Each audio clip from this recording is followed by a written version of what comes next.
Firefighters put their lives on the line every time they answer a call, but the dangers of the job don't stop there. Firefighters are 9% more likely to get cancer and 14% more likely to die from it than the rest of us. Yeah, now in a special I-Team report, CBS 12's Danielle Wall explains how cancer-causing chemicals tied to firefighter training sites in our own backyard could actually be a health threat for all of us. The chemicals are called PFAS, and they are contaminating firefighting training sites around the state.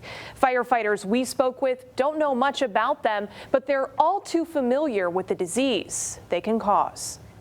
We've been together for 23 years. Richie and Gina Hudson have been married almost as long as they've been fighting fires. Both are well aware of the cancer risk connected to doing their jobs. And it's terrifying, but I can't let that rule my world. Last fall, Richie got a call from his doctor following a routine checkup. There's something in your blood work that came back that's showing a blood cancer. He's my soulmate, my best friend, my half of me. So, of course, you know, we're so close to the end of our careers and we're ready to just enjoy retirement and be together forever till the end. And, you know, then I'm thinking, this is going to come to an end. He's going to be taken away from me. What am I going to do?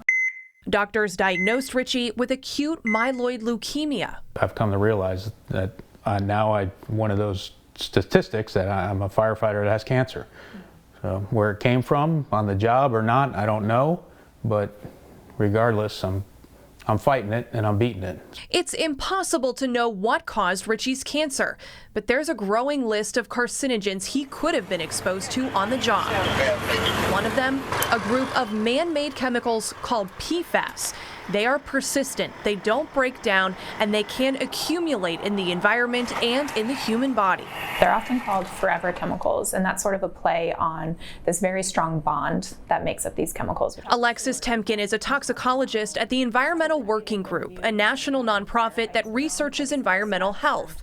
She says PFAS have been linked to multiple forms of cancer and are commonly found in firefighting materials. Typically, they've been used in firefighting foam. And it doesn't stop there. These chemicals seep into the soil and groundwater. They can even contaminate drinking water.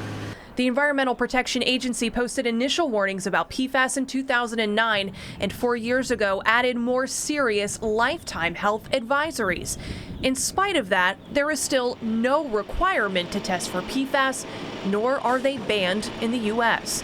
But some states are taking action where the EPA won't.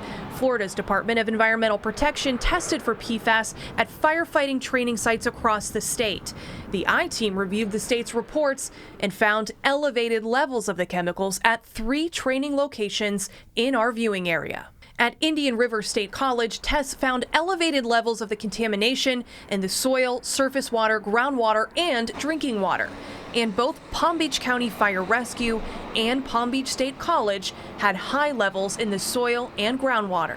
This is something that we were made aware of. We immediately decided to take action and addressing with the students so their safety is of the best concern, highest concern. Barbara Cipriano is PBSC's Associate Dean of Public Safety. She says student firefighters trained with the PFAS foam for years. We saw this year's class in action at the Lake Worth campus. Now they're no longer using the foam that contains the toxic chemical. Once they got this report showing PFAS contamination, the college switched to soap for firefighting simulations.